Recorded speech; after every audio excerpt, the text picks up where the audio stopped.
Hi, good morning everyone. It's another creature feature from the Reptile Zoo. I'm Michael, and this is one of my real good friends. I've got quite a bond with this little guy because I just absolutely love these. And I've even got a name for him. This is Bucky. And Bucky is known as a Nigerian Uromastyx. Now the Uromastyx is a lizard that's gotten to be pretty popular in the pet trade. It's such a unique and different lizard from your typical ones that you normally see, like the iguanas and anoles and geckos and bearded dragons.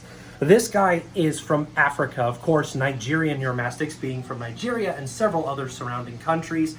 And the Nigerian Uromastyx is a very dark color, but with some beautiful yellow across their back. I mean, it's like a highlighter, just super, and you really just can't get much more yellow than that.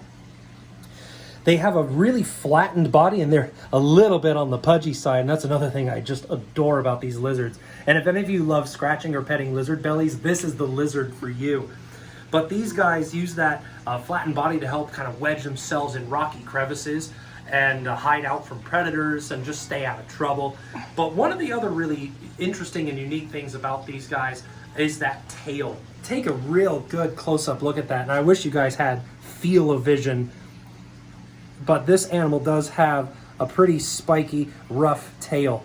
Now, many of you think, oh, well, I've got a bearded dragon, and they've got spikes too, it's not that bad. Well, this guy's got thicker scales on his tail here, and the spikes are not as flexible as what you get on a bearded dragon. These actually really stay in place, and they can be quite sharp. So you really don't want to go grabbing a Uromastyx by the tail, because let me tell you, these bad boys can actually punch through skin.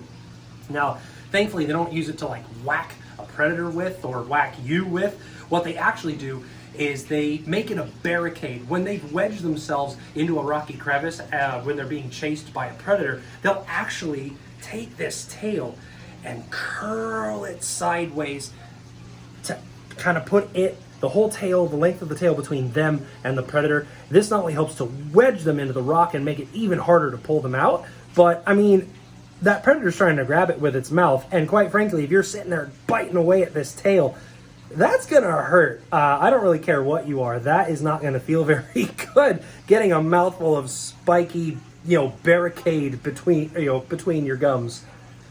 But these guys are ultimately a quite peaceful lizard.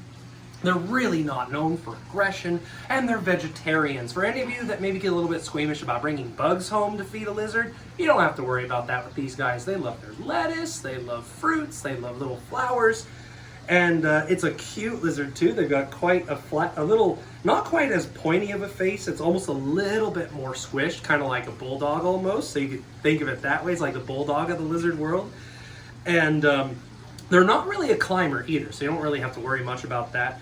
They do have claws, but they're actually built a little bit more for digging and kind of going around through sandy terrain. But overall, if you're looking for a pet lizard that's a little bit different from what maybe your friends have or from what most people would have, these are certainly a good choice. About a 15-year life expectancy. Eats their veggies. This is full size too. It's not a huge lizard, but you still, can really feel that it's on you, and look at them. I mean, they're just such peaceful lizards. All right, guys. Well, I've had so much fun bringing this animal to you and sharing facts with you, but we're gonna have to wrap this episode up. But of course, as always, we've got plenty more coming your way. There are so many animals here at the zoo that we can show you and tell you about. So if you want to see what else we're bringing, stay tuned and catch some of our future episodes of Creature Feature. Take care.